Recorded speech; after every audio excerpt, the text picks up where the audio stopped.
오늘 칭찬받는 믿음의 기준이라는 제목으로 하나님의 말씀 나누겠습니다.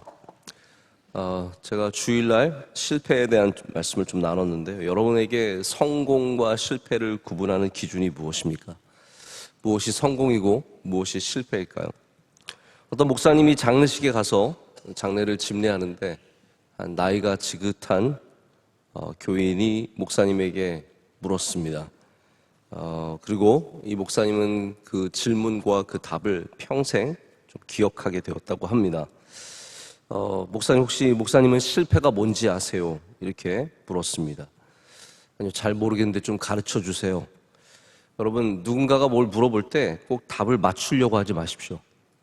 어떤 분들은 우리가 아는지 모르는지를 묻는 것이 아니라 뭔가 하고 싶은 이야기가 있기 때문에 질문을 할 때가 있습니다. 잘 모르겠습니다. 가르쳐 주세요. 굉장히 좋은 답입니다. 그랬더니 이렇게 말했다고 합니다. 목사님, 실패는 바로 아무 쓸모없는 일들에 성공하는 것입니다. 아무 쓸데없는 일들에 성공하는 게 실패입니다. 성공은 뭔지 아세요? 성공은 바로 참으로 의미 있는 단 한 분으로부터 잘하였다 칭찬 듣는 것이 성공입니다. 라고 말했다고 합니다. 그럼 성공이 무엇일까요? 우리 주님으로부터 잘하였다 칭찬 듣는 것, 그 삶이 정말로 진정한 성공이고, 실패는 다 필요 없는 것들, 의미 없는 것들, 헛된 일들에 성공하는 것이 성공이다, 실패다라고 얘기했다고 합니다. 여러분, 우리가 칭찬받는 거 참 중요하죠. 성공하는 거 참 중요한데 가장 중요한 것은 누구에게서 칭찬을 받고 누구로부터 성공했다라는 말을 듣는 것인가입니다. 우리 사람은 100명에게, 1000명에게 칭찬받다가도 몇 사람에게, 한 사람에게 비난받아도 괴로운 마음이 생깁니다. 근데 그것이 바로 실패하는 기준이 됩니다.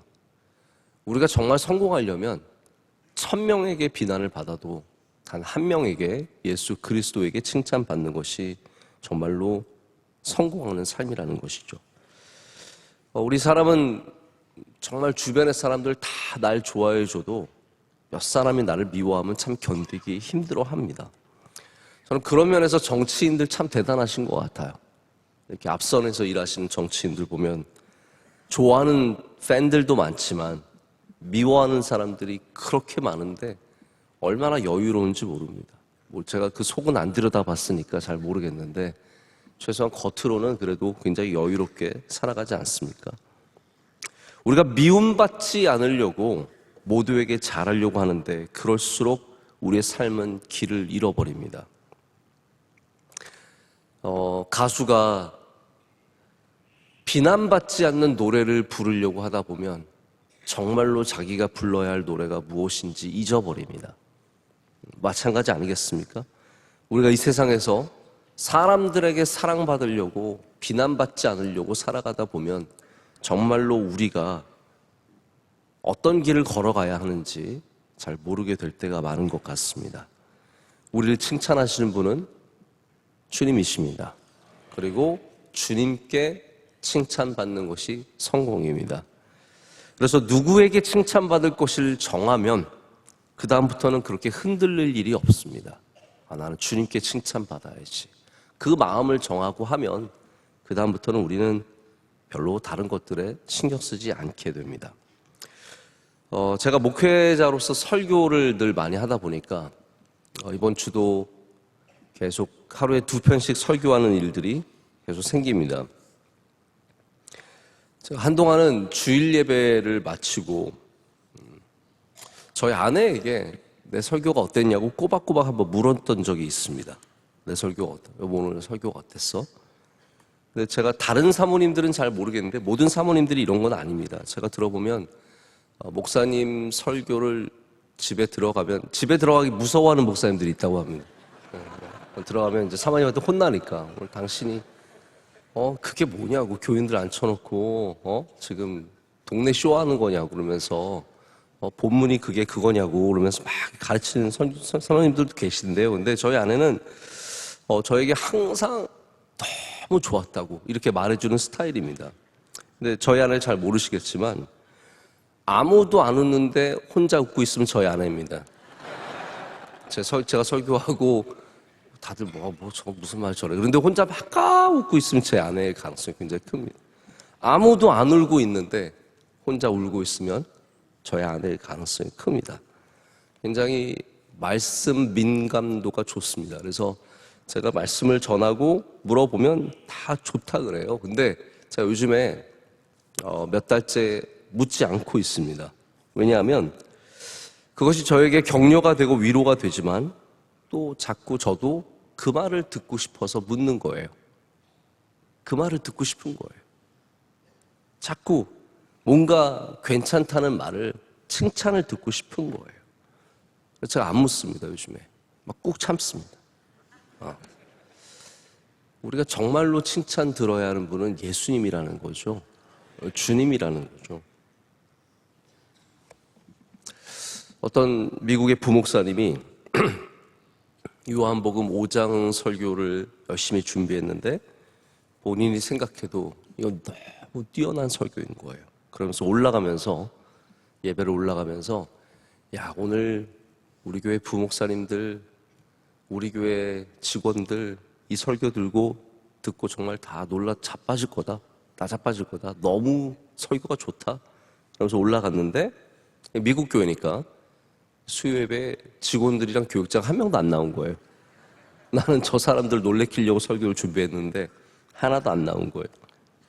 다 다른 일이 있어서 어떤 분들은 그룹 성경 공부 갔고 어떤 분은 출장 갔고 교회 돌보고 그러면서 아무도 안 올라왔다고 합니다. 그런데 마침 누가 한 명이 눈에 띄었냐면 몇 년 동안 자기가 체육관 나가면서 전도한 친구가 있었는데 처음으로 그날 몇 년 만에 그 전도를 받고 그 교회에 나와서 뒤에서 목사님한테 손을 흔드는 거예요.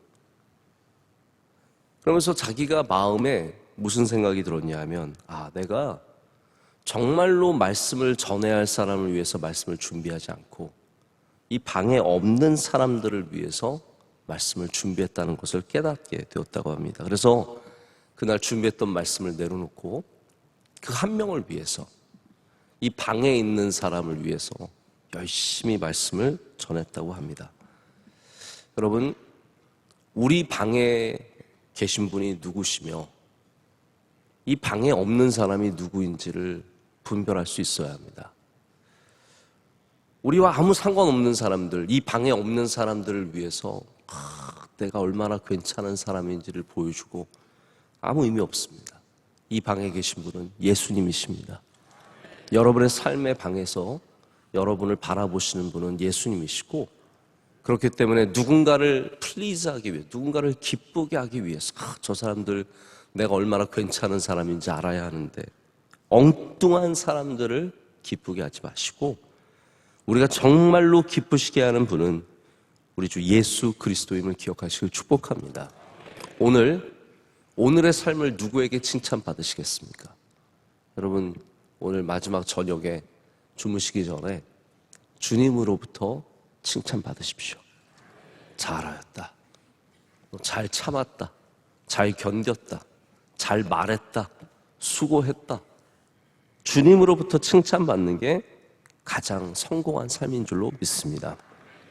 두 번째는 자기를 칭찬하는 것이 아니라 주님으로부터, 즉 자신이 자신을 칭찬하는 것이 결코 좋은 게 아니라는 기준을 말씀해 주고 있습니다. 오늘 옳다 인정함을 받는 자는 자기를 칭찬하는 자가 아니라고 하셨습니다. 그것이 기준이 될 수 없다는 말이죠. 이 말씀은 우리 잠언의 말씀을 떠올리게 합니다. 잠언 27장 2절에 보면 이런 말씀이 있어요. 타인이 너를 칭찬하게 하고 내 입으로는 하지 말며 외인이 너를 칭찬하게 하고 네 입술로는 하지 말지니라. 다른 사람이 칭찬해 주는 건 괜찮은데 자화자찬은 삼가하라는 거죠. 우리 문화에도 자화자찬이 부끄럽지 않습니까? 우리 기본적으로 사람 사는 세상에서는 자기가 자신을 칭찬하는 것은 좋게 보이지 않습니다. 그런데 이 세상이 어떻습니까? 요즘에 여러분, 자신이 드러내야 돼요. PR 해야 됩니다. 상품화시키고 개발해서 보여줘야 하는 압박감이 있습니다. 감추고 있다가는 아무도 인정해 주지 않을 것 같은 두려움이 있습니다. 내가 괜찮은 사람임을 보여줘야 하는데, 내가 얼마나 잘했는지를 얘기해야 하는데, 그러다 보니까 우리가 이 성경적이지 않은 자기가 자신을 칭찬하는 일들을 하게 됩니다. 근데 여러분, 우리가 좋은 일을 하고 있고 하나님 앞에 바로 서 있으면 언젠가는 드러나게 되어 있습니다. 언젠가는 하나님께서 드러내 주시고, 또한 상이 하나님으로부터 주시는 상이 있습니다. 여러분 기억하실지 모르겠는데, 예수님께서 마태복음 6장에 구제에 대한 설교를 하십니다. 그러시면서 구제할 때 오른손이 하는 일을 뭐가 모르게 하라고요? 왼손이 모르게 하라고요. 오른손이 하는 일을 왼손이 모르게 하라고 하셨습니다. 그러면서 하시는 말씀이, 그 전에 하신 말씀이 뭐냐면, 저 의인들은, 바리새인들은 남들 보는데 막 구제하고 이렇게 막 돈 이렇게 있잖아요. 쩔렁 던져서 소리를 내서 주고, 그리고 막 나팔 불게 해요. 막 얼마 내면은 막 빵빠라빵빵빵빵빵 그러면서 막 누가 얼마 했습니다. 뭐 랍비 누가 얼마 했습니다. 막 이러면서 난리를 치는 거예요. 근데 주님께서 그것을 지적하시면서 뭐라고 말씀하시죠? 저 사람들은 상을 이미 다 받았다 그러세요. 여러분, 이거 굉장히 중요한 말인 것 같아요. 저는 우리가 세상에서 칭찬받고 남들에게 박수 받으면서 내가 얼마나 괜찮은 사람인지 보여주면 그건 이미 상을 다 받은 겁니다. 근데 만약에 여러분이 세상은 모르지만 하나님이 아시는 일이 있다면 그건 분명히 하나님께서 상 주실 것입니다. 하나님께서 상을 주신다고요. 그래서 다 알아주지 않아도 괜찮아요. 다 알아주면 세상에서 상 다 받은 겁니다. 표창장 받고, 부상 받고, 박수 받고, 사람들 알아주고, 나 괜찮은 사람이야. 이게 다 상이에요. 받고 끝나는 겁니다. 퉁친 거예요, 이제. 더 받을 상이 없어요. 그런데 만약에 여러분들이 세상이 별로 알아주지 않는, 나 정말 수고했는데 별로 알아주는 사람도 없고, 내가 열심히 구제했는데 남들 별로 모르게 했고, 교회에서 열심히 섬겼지만 막 드러내놓고 한 것이 아니고, 뭐 예배도 뭐 보이려고 앉아있는 게 아니라 정말 하나님 예배하기 위해서 와 있으면 여러분 그거 다 하나님께 상 받을 줄로 믿습니다. 그게 얼마나 귀한 상이겠습니까? 사람이 주는 상도 귀한데 하나님이 주시는 상은 얼마나 크고 귀하겠습니까? 여러분, 하나님의 상을 바라고 너무 세상의 상을 바라지 마시고, 또 내가 나를 너무 드러내지 마시고 하나님께 칭찬받는 여러분 되시길 축복합니다. 세 번째로는 칭찬을 받으려면 믿음이 있어야 합니다. 믿음이 있어야 합니다. 저는 늘 예수님께서 우리 칭찬하신 일들을 보면 믿음 있는 사람에게 하신 것을 발견하게 됩니다. 수로보니게 여인에게, 믿음 있는 사람에게 칭찬해 주시고, 백부장에게, 믿음 있는 사람에게 칭찬해 주십니다. 물론 그들의 믿음이 뛰어나서 칭찬해 주실 때도 있지만 격려하고 위로하시면서 또한 칭찬해 주십니다. 여러분, 칭찬이라는 게 꼭 다 잘해야 칭찬하는 건 아니잖아요. 그렇죠? 저희도 아이들 칭찬해 줄 때, 야, 너 잘했다. 하지만 그게 정말로 뭐 대단한 잘해서 작품이라서 깨끗해서 그런 건 아닙니다. 우리 아이들 사랑하니까 격려하고 축복해주기 위해서 칭찬하는 거죠. 예수님의 칭찬도 우리가 완벽해서 주시는 칭찬은 아닙니다. 우리가 부족하지만 우리를 사랑하시기 때문에, 할렐루야, 우리를 기뻐하시기 때문에 주시는 칭찬입니다. 그래서 사람들에게는 우리가 칭찬받기 쉽지 않을 수 있지만 예수님에게는 칭찬받기가 어렵지 않습니다. 우리가 조금만 열심히 해도, 주님 사랑해도 주님께서는 우리를 칭찬해 주실 줄로 믿습니다. 자, 그런데 믿음이 주님으로부터 칭찬받는 기준이라면 믿음 없음은 주님으로부터 책망받는 기준이 또한 됩니다. 요한계시록에 7개의 편지가 있습니다. 예수님께서 교회 하나하나에 주님께서 편지를 보내시면서 교회를 칭찬하시는 부분들이 다 있습니다. 그러니까 모든 교회가 칭찬도 하시고 책망도 하세요. 아시죠? 다 한 부분들은 다 칭찬받을 부분들이 있습니다. 사람이 보면은 그래도 괜찮은 부분이 다 하나씩 있어요. 그렇죠? 그래서 살고 계신 거잖아요, 지금.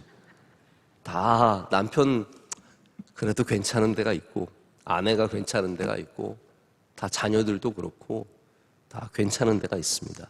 그런데 이 요한계시록 2장과 3장에 7교회가 나오는데 마지막 교회가 어느 교회입니까? 마지막 교회가 라오디게아 교회입니다. 그리고 그 라오디게아 교회에게 주님께서 특별한 말씀을 주시죠. 왜냐하면 그 7교회 중에 칭찬을 하나도 받지 못한 교회가 바로 이 라오디게아 교회입니다. 다 하나씩 받았는데 못 받았어요. 되게 서러울 것 같아요. 근데 왜 라오디게아 교회가 칭찬을 받지 못했을까요?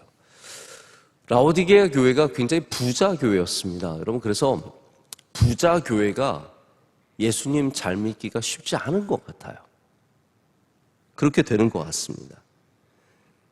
예수님께서 이 부유한 교회에게 너희들을 토해내겠다라고 책망하십니다. 나 너희들 토가 나온다.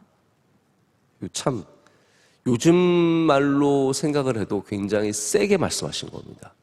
야, 내가 토가 나온다. 왜 책망하셨을까요? 믿음이 아예 없어서입니까? 이들이 갖고 있는 믿음의 특징이 무엇이었죠? 미지근함입니다. 미지근한 믿음. 나오고 있지만 아무 마음이 없고, 기도의 자리에 있지만 미지근하고, 일을 해도 미지근하고, 뭘 해도 미지근한 신앙, 주님께서는 책망하셨습니다. 여러분, 이거 저는 불신앙을 책망하실 줄 알았는데 그게 아니라 미지근함을 오히려 책망하신다는 겁니다. 그래서 실패는 신앙 없음이 아니라 미지근한 신앙입니다. 나 그래도 뭐 교회 다니고 있는데, 여러분 여기에 만족하지 마시고 주님으로부터 칭찬받으십시오. 나 그래도 새벽 예배 나왔는데, 물론 맞습니다. 여러분 새벽 예배만 나와도 오늘 평소보다 좀 더 나온 것 같아요. 추운데도 이렇게 잘 나오시는 거 보면 우리 앞으로 그냥 아예 히터를 켜지 말고, 추워서 잠도 안 오시잖아요, 잘. 발 실어가지고 계속 이러시면서 깨어있는 좋은 방법입니다. 좋은 방법인데, 새벽 예배 나왔다고 그래도 뭐 물론 당연히 귀한 거지만 여러분 미지근하면 주님께 칭찬받을 수가 없습니다. 오늘 저는 여러분과 함께 무엇이 어떤 기준으로 주님께서 칭찬하시는지에 대한 말씀을 나눴습니다. 오늘 칭찬받는 모습을 한번 다시 돌이켜 생각해 보시길 바랍니다. 우리가 누구에게서 칭찬받아야겠습니까? 예수님에게서 칭찬받아야 합니다. 남들의 칭찬에 매달리지 마십시오. 인정받기 위해서 남들에게 매여 있어서 남들의 시선을 의식하고 자꾸 사람 보면서 뭘 하지 마시고 주님 바라보시면서 하십시오. 뭘 하나 해도 자꾸 사람을 의식하면서 하면은 결코 좋은 결과를 얻을 수가 없습니다. 저도 설교 준비하면서 사람 의식하기 시작하면 어렵습니다. 제가 지난번에 한번 말씀드렸나요? 유명한 연예인들이 많은 교회 목사님과 제가 잠깐 교제를 만나서 얘기를 들었는데, 그 목사님께서 별의별 연예인들 맨날 앞에 두고 설교하시니까 뭐 별로 그렇게 크게 상관하지 않는데요. 근데 하루는 그렇게 크지 않은 그 교회에 자기가 좋아하는 연예인이 왔대요. 그게 또 다른가 봐요. 자기가 좋아하는 정말로 자기 딱 이상형 연예인이 와서 그날 누구 전도를 받아서 왔는지 예배를 요 앞에서 드리는데 설교가 안 되더래요. 막 그 사람 보면 갑자기 그러면서 막 설교가 안 돼서 너무 힘들었다고. 여러분, 우리도 당연히 그렇습니다. 누군가를 의식하면 그 다음부터는 그렇게 되는 것이 당연합니다. 사람을 의식하지 말고 주님을 바라보셔야 합니다. 그리고 믿음을 가지면 주님께서 칭찬해 주십니다. 여러분, 뜨거운 믿음으로 주님께 나가시길 축복합니다. 미지근한 믿음은 다 버리시고 오늘 뜨거운 믿음이 되실 때 우리 모두가 주님께 칭찬받는 사람들 될 줄로 믿습니다.